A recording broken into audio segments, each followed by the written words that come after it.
In today's show, we're going to learn about Microsoft Teams to-do list, and we're going to do it by learning about adaptive cards. So we're going to take that flow trigger called for selected message. We're going to let you pick a message. We're going to prompt you for some information via the adaptive card, and then we're going to put it on your Microsoft to-do list. So lots of little new things to learn here as we explore adaptive cards a little bit further. But before we can do any of that, first, here's our intro.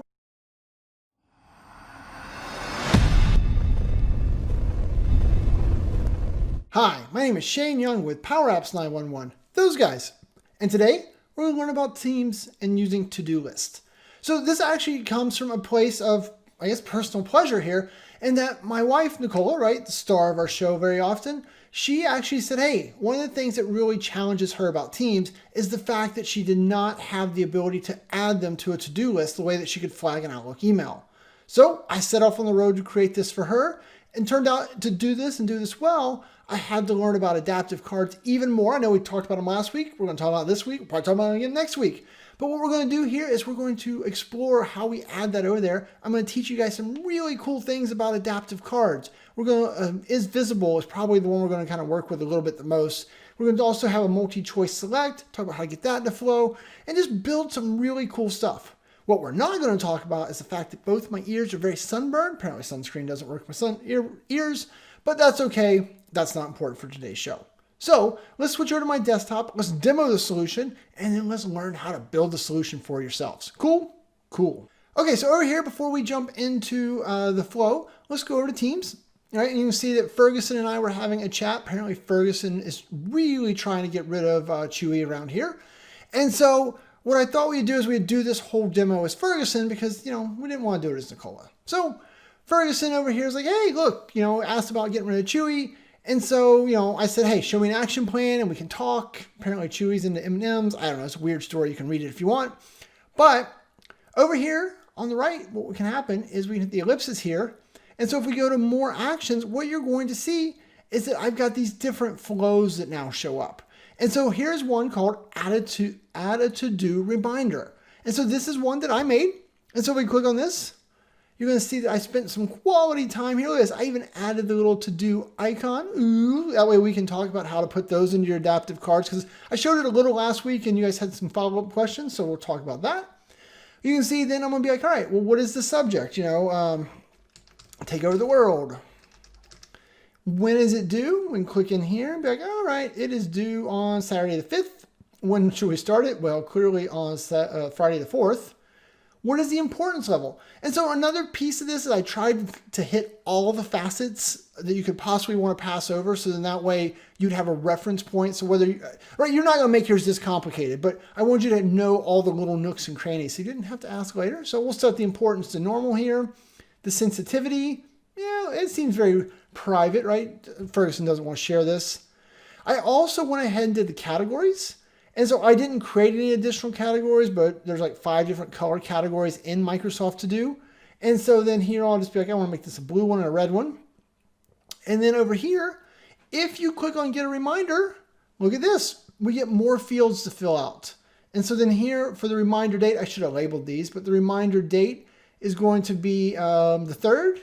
And we will remind at 4 p.m., which is important because one of the things we're going to also have to look at is we're going to have to talk about UTC date and time a little bit. So with all that though, we can then say submit. And so that's it. It's over. And now I'm going to have a reminder over in To Do. Now, if you're not familiar with To Do, you can go over here to go to office.com, right? I am not a To Do person, but Nicola is. So that's what sent us down this road.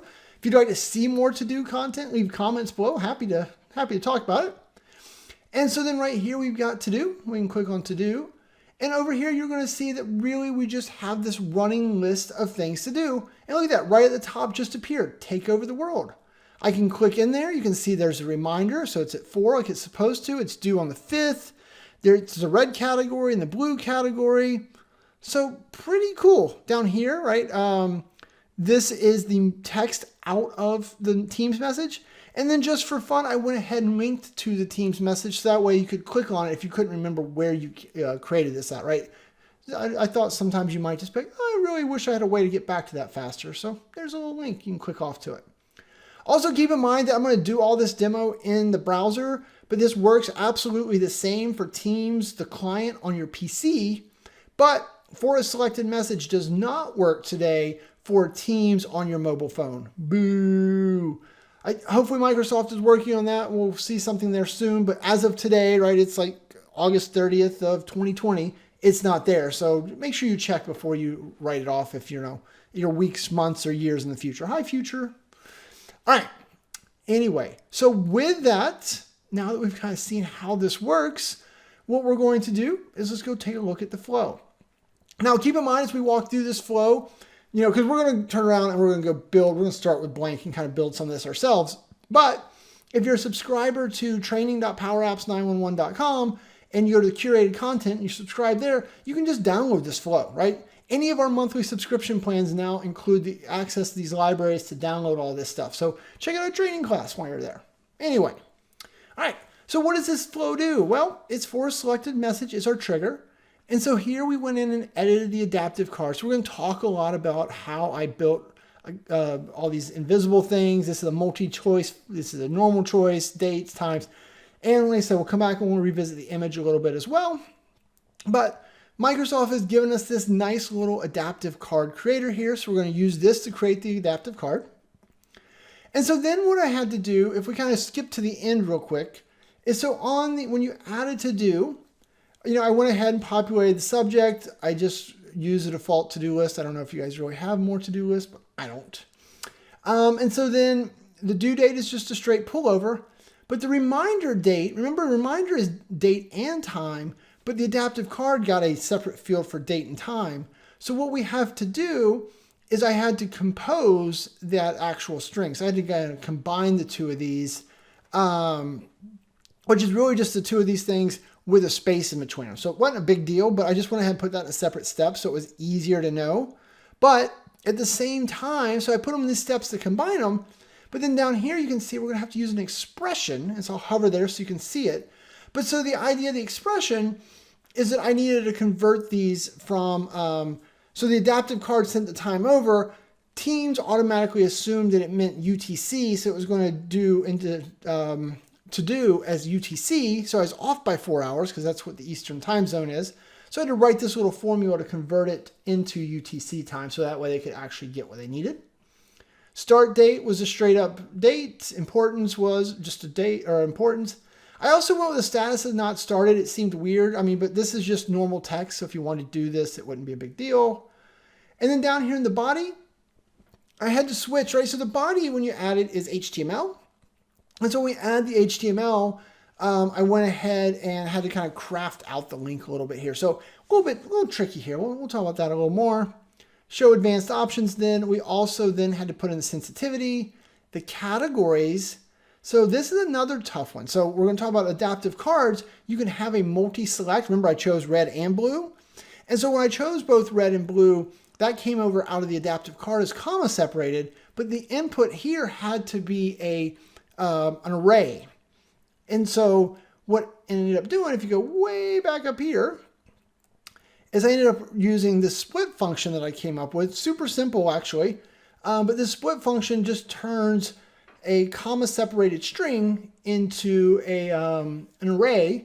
And so since it did that, then I could just say, hey, use that compose down here, and it was on. So very cool. The other challenge we're going to have to talk a little bit about is this whole idea that in here, if you do not, remember when I did the task, right, let's go do it again real quick. Remember when we chose this? So we just choose a different message, choose the same one. It doesn't matter. Choose a message, Shane. Hover. Thank you. More actions added to do. Oh my goodness. Now I'm too fast on the mouse. Let's try again. Click, click, click. Whew. So when we did this get a reminder, if we don't want to get a reminder, right, then those fields do not get populated. And if those fields don't get populated, they don't come back as blank fields. The fields don't come back at all. So that's why over here I had to go and check to say, hey, is the reminder date a null?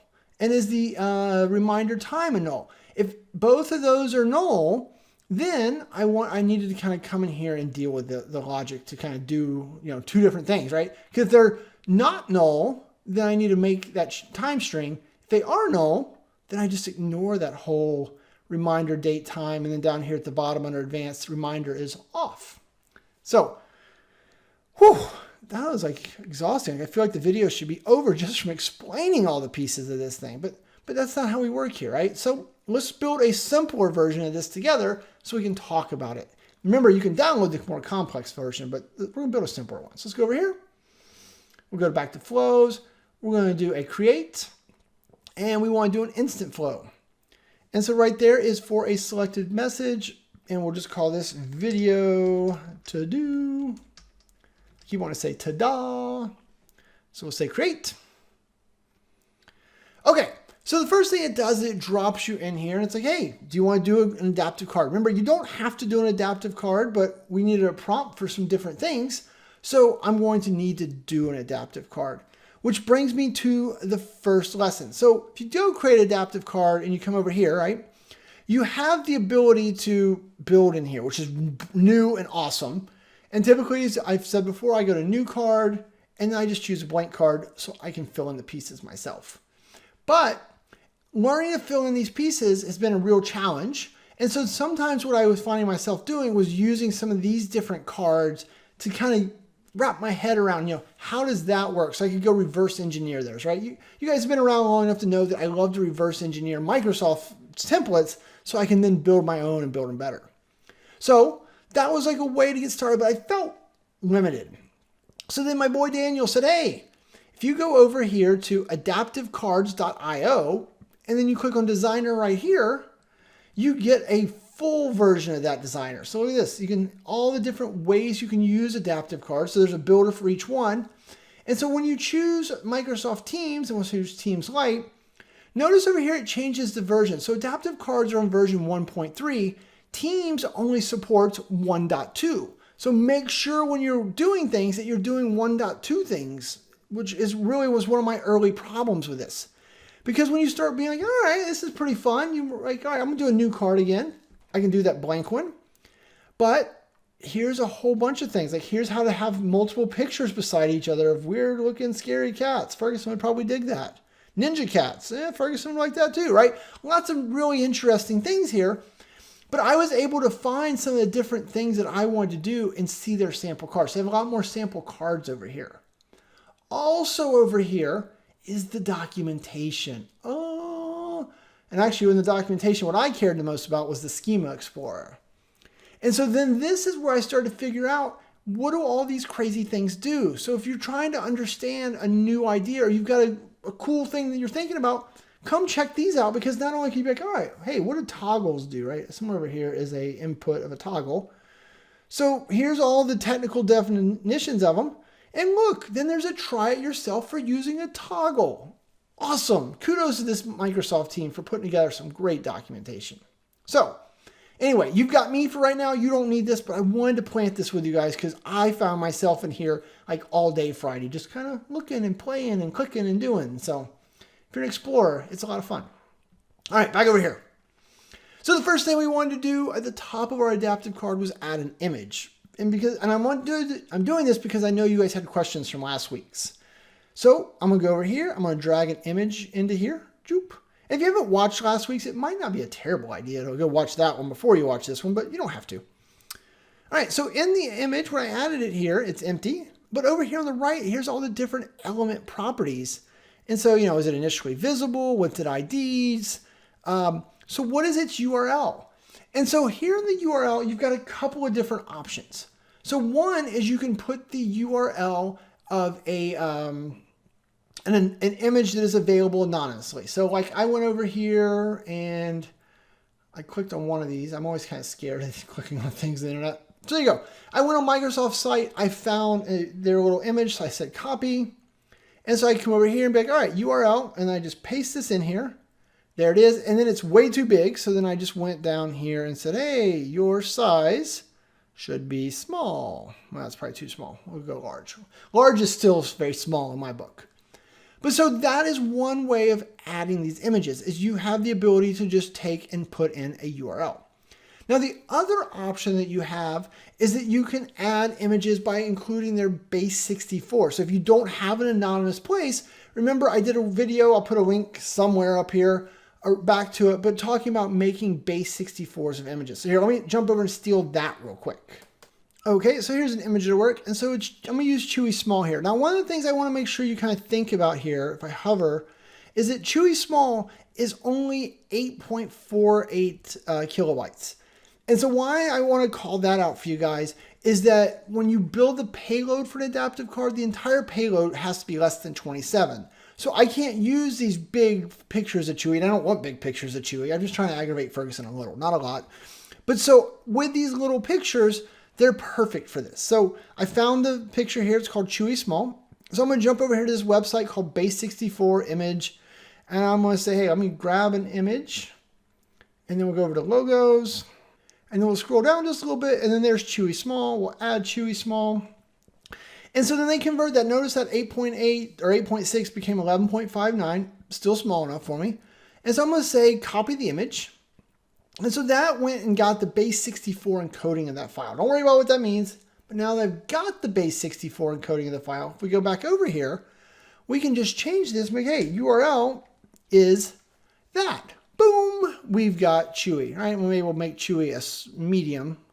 There you go. And so now we've added Chewy. So if you've got images you want to add and you don't have an anonymous place for them, base 64 coding them is your key thing to do there. So I want to point that out because a lot of you had questions about that last week. All right, so there you go. So we've got an image of Chewy in there. So then now we're like, hey, let's pull over a quick little text block. And so then this could be something like, what do we want to put in here? We're just going to put in the text of, what is the subject, right? We have to have a subject. And so when we put in the subject, cool. And so then I'm going to say inputs, I need a text input. So we're going to drag it over here. And so then now that that is sitting here, one of the things you have to remember is that you have to have an ID. So every one of these, so I'm just going to do something like input subject. There you go. It's initially visible. Very cool. And yeah, that works well. I'll get rid of the placeholder text here. I think that's always weird, right? Think of that as hint text from your Power Apps world. Okay, and you've seen that before, but everyone has to have a subject, so I wanted to throw that in here. So how about let's do the multi-choice option, right? Because when you go to a task, if I create a new task, let's just take an existing task. When I do one, I have these categories. If I click pick a category, you can see they have 6 different categories built in. You can add your own via Outlook, not our thing, but we got some different ones here. Okay, so I want to let you add one of these over in my adaptive card. So to do that, I'm going to, well, I guess first put in a quick text block here. And this text block, we're going to say category. And so then we're going to pull in a input and we're going to pull in a choice set. So you're going to drag this up here. And so we got to give it an ID, right? Just give the ID right away. It says blue bar goes away. It annoys me. And so you just be like drop down, that's what I call it, category. I'm using my Power Apps naming. Placeholder text, go away. And so then notice down here that we've got allow multi-selection. So that's pretty good, cool to know. And when you do that, they will come back comma separated. So we can do that. And then down here for our choices, we can control the word. So we might say something like red. And then over here on the right, we control the actual value that comes back. So red category. So now we'll do blue and blue category. I'm not sure if it's case sensitive or not, so we're just not going to mess with that right now. So I'll just accept that. Red, blue.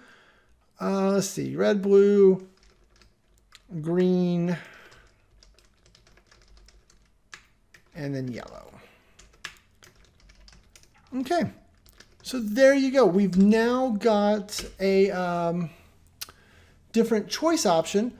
And so if we go to preview mode, you'll see, oh, it's not going to do a very good job of showing us preview. Well, booger on it. No big deal. All right. The adaptive card IO does a better job of previews, I guess. All right. So that gets us that. That gets us that. All right. A couple other things that we want to add here when we're building this adaptive card is we want the ability to show or hide. Remember, before when you said get a reminder, I gave you that option to make those fields show up. That was a little trickier. So how did I do it? Well, what I did, I'm going to first grab this action set and drag it down here. And when you see action set, I just read the word button now. And so for my action set, what I'm going to do is I'm going to say, hey, I want to add an action. So you add the set and then you add an action. and we're going to say toggle visibility. And so then now when you say this, now I can rename my button. So I got to click on my button and be like, hey, you know, this was where we said get reminder. And so that unfortunately is all that you can do from this setup. So then you have to go down here to the bottom and you have to get into the card payload editor. So what we're going to do is we're just going to expand that out. This is that crazy JSON stuff. No, we don't care. JSON is, it's not nearly as scary as it seems like it should be. So we can see that all the things we've done thus far are in here. There's our action set, there's our actions, and there's our title, there's our type. And so we've got the different pieces here, but what we don't know is how to show and hide things. So this is where I jumped over to my schema editor. And I said, hey, under actions, toggle visibility. And so then what I'm going to do is I'm going to go down here. Look, notice it works for 1.2. Remember, that's the, if it was 1.3, it wouldn't work. So 1.2, perfect. And so then now I'm like, oh, look, I got some different buttons to show and hide stuff. Cool, try it myself. And so over here, it's like, I just put it into 1.2 mode, so that way nothing bad happens to me. We'll kind of minimize these out of our way for a moment. And so then down here is the actual code. And if we go find the code for the toggle button, right? Because that one does exactly what I want. If you go to preview, toggle just shows and hides that. Cool. So I'm going to go down here, find that little toggle thing. It's down a little bit down here. There it is. And so then, oh, look at this. The way that it works, you have the type and the title like we did, but you need target elements. I'm going to copy this comma and then everything through the target element. So you see the open square brace, I need to close. Okay, so copy that. We're going to jump over here. And so I'm going to go right here after type. I'm going to paste it in. Cool. Now, we do not have elements called text to toggle, image to toggle, blah, blah, blah. Cool. All right, what are we going to do? Let's go back over here. We're going to now add a input date. Remember, this was our reminder date.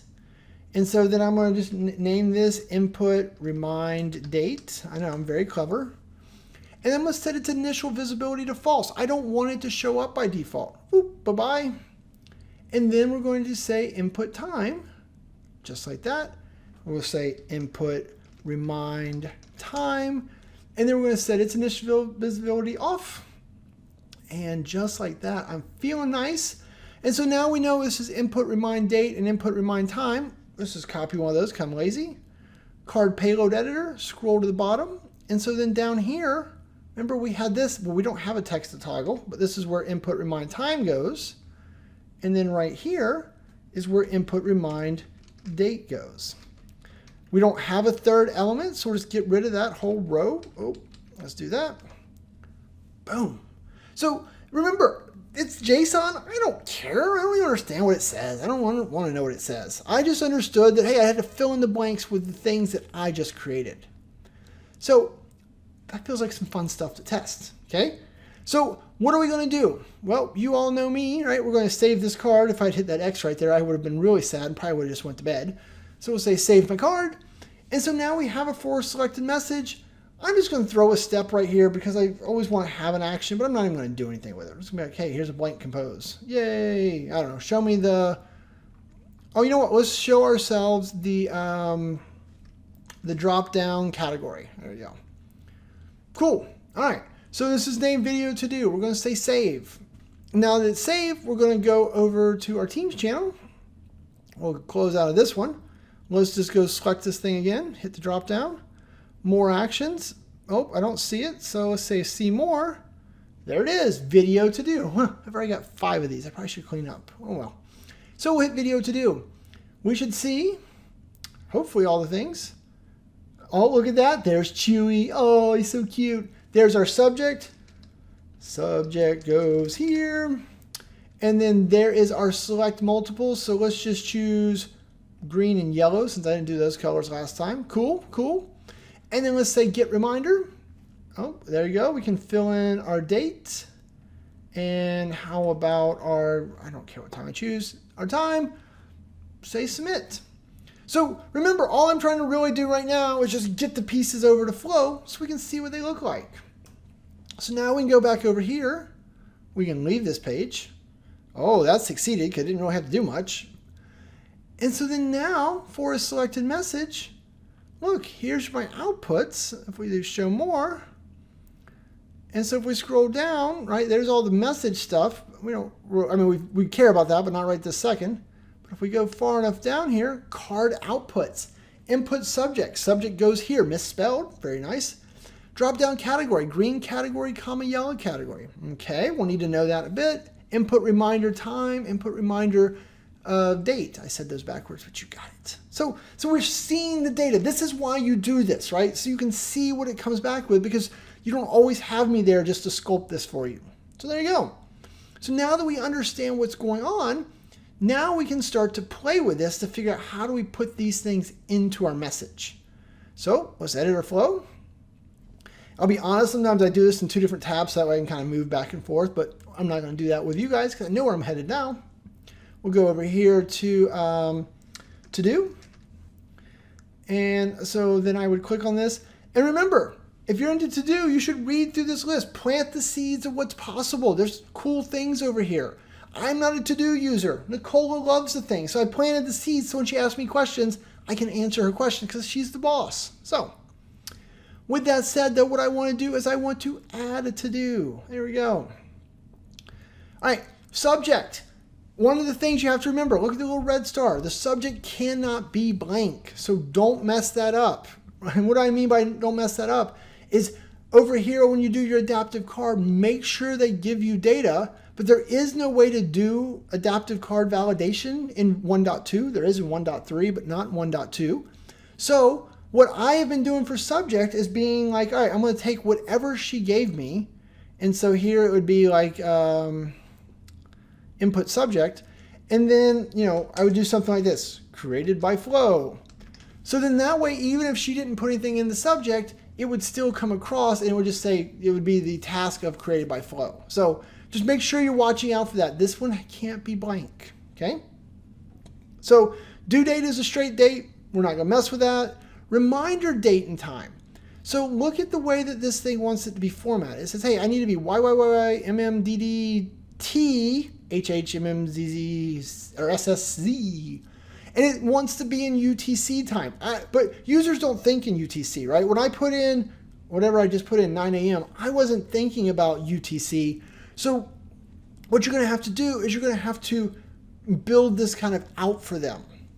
And so the way that I did this in the earlier one, just for fun, so we'll just do it the same way, but you could do it, you can do this in less steps, but I like to kind of, teach as I go. I think you know that. So what I did here is I said, all right, give me remind date, space, remind time. I wanted to get these two together so they were easier to use in a second, okay? So I did that. So then when I was able to go down here to remind date and time, what I wanted to do was I need to use the expression. And so I just started typing in UTC and I said, I need to convert to UTC. Okay, so you put in a little mark and it says, all right, I need a timestamp and string. Well, so what happens there is, let's put the mouse back where it goes. So right here, that compose is what we needed. So we do that, perfect. Then we do a comma here. And then it says, all right, what is your source time zone? And so for my source time zone, I was not sure of this. I went to this URL. So I just copied this in the browser and went there. And I got to this page and said, hey, here's your different time zones. And I believe way back up here, Eastern Standard Time. So we're going to actually use the words just like that. So I just highlight, copy, and I go back over here, and I'm going to paste that in. Now, if your users were using this in multiple time zones, you would have to give them a picker or something. You'd have to find a way to input it. For all of my people that are going to use it, aka Nicola, then she's always Eastern time zones. I didn't have to think about that. And then finally they said, hey, what about the formats? You can use these different formats. Well, remember, we know that this thing needs this specific format. So I was like, cool. So I went to this URL. I guess I don't have the URL, but I will happily, I went to their documentation. That's what I did. And so in their documentation, it explained the different ways of doing the formatting. And so what I can do, I believe I can just use a UTC to get the thing back. So if I do UTC, then it will do it. So if we go down here a little bit, Oh no, you know what? I don't need a format. That's right. Oops, my bad. It returns it in the format I need by default. So back over here, I don't need the second comma, which is optional anyway. So we'll just back it off one. And so I'm going to copy this whole formula just for safekeeping. Say OK. Oh, it does not like that. It does need one, Shane. You're wrong. Oh. No, I'm not. So Eastern time zone needs to go in single quotes because it is a string. Sorry. So let's try and copy that again. Control A, Control C, say OK. And so then to make this easier, I just go up here. I'm going to say, hey, add a comment. And then I always put those formulas right there in my comments because it's a lot easier than trying to scroll. But so there you go. Convert to UTC. The compose to, which was a combination of these two. I didn't have to. I could have done a concat here, but that would have been more complexity. So I didn't want that. And then Eastern Standard Time.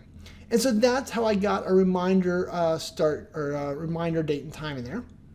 So now that we've added this, let's test it. And so now all you have to do is hit save. And then we're going to hit test. And we'll just use the test from the previous run, right? That was why it was nice to build the adaptive card all at once. So now I've got the data. It comes in here and it's like, hey, oh, I can't do this. Why is it? The reason it can't do this is a very common error, is basically I added the to-do since the last run. So you can't run a test and then add a connection. What does that mean? Blah, blah, blah, blah, blah. That means let's hit save, make sure it's saved. And then let's go back over to Teams. Let's just do it again. That's really what it means. It means you couldn't reuse the test data even though I thought I was being clever. So we'll say videos to do. We'll call this, or set the subject to test 2. We'll choose red and green this time. So there you go, red and green. We'll say get a reminder. And then we'll pass in the first and, I don't know, noon. So there we go. So now we'll run that. Now we'll go back over here. Now we'll go back over here. There you go. It succeeded. And what we should see is we added a to-do. So it didn't fail. And if we go to to-do itself right here, we'll just do a little refresh to kind of speed this process up. There we go. There's test 2. Remind me at noon on Tuesday, September 1st. Yeah! All right, one problem solved. One more to go. Let's go back over here and edit again. So then now what I want to do is I want to go down here and for these different categories. So with categories, you can either fill in text. If you just let people select one, you can just drop it in here, no big deal. But what I wanted to do was let them multi-select. So we set up the adaptive card. Remember, it's sending that comma separated data. So what we're going to do is we hit this little toggle over here and it changed it so that now it says, hey, you can just put an array in here. Now you're thinking, whoa, how do I get an array? Well, remember up here, we have drop-down category. It is comma separated. That is not an array. So what we're going to do is we're going to say I need an expression. And the expression we need is split. Split will take a text string, and in our case, what text string do we want? We want the text string called, oh, are you not going to show me the text string? Why wouldn't you? You're so rude. Let's go right here. So what I'm going to do real quick is I'm going to type in, what did I want? It's the category. Oh, no. Over here. Oh, I messed up. There we go. I'm going to do this, and I'm going to copy this. So if you kind of select this critter, Control C, we'll pull it out of there because I did not want it actually to be in there. Thank you. So we'll go back up here. Let's try this again. So we're going to say split, and then I pasted in that output, and I got to get rid of the curly bracket, and if you go to the front of it, you got to get rid of the ampersand in the curly bracket. So it should say split trigger body, blah, blah, blah, blah, blah, square brackets, square brackets, square brackets. And then what do you want to split on? I want to split on a comma. So we're going to do a single quote and then a comma. And then to make this more readable, I'm going to say Control A, Control C. And I'm going to go up here for you guys and add this to the comment so you can clearly see what I wrote. Split trigger body entity card outputs DD category 1, split on a comma. This split spits out an array. This guy down here wants an array. So guess what we're going to do? All we got to do down here now is give it the output of our compose. We say save. we say testeroo, or here, we'll just add a new, we'll just add some tests right there. So save again, we'll do another test. Now we should be able to reuse the data this time, unless I'm really crazy. Whoop, there you go. It all ran fine. We'll go over to to-do, and we'll wait on it to pop up. And red category, green category, ta-da! Right, I'm really, it's killing me to do ta-da. I had like all these jokes pre-written. I haven't used any of them. You're welcome. Okay, so there you go. So now we have built the core pieces of this thing. So, right, we were able to go in here. Due date would just come straight out of an adaptive card, no work required. Start date is also just a date, so that comes straight out of an adaptive card. Importance, low, normal, high, that would also come out of an adaptive card as just a normal dropdown, so not a multi-select dropdown. And you would just say enter custom value, and then you would use whatever you called your dropdown.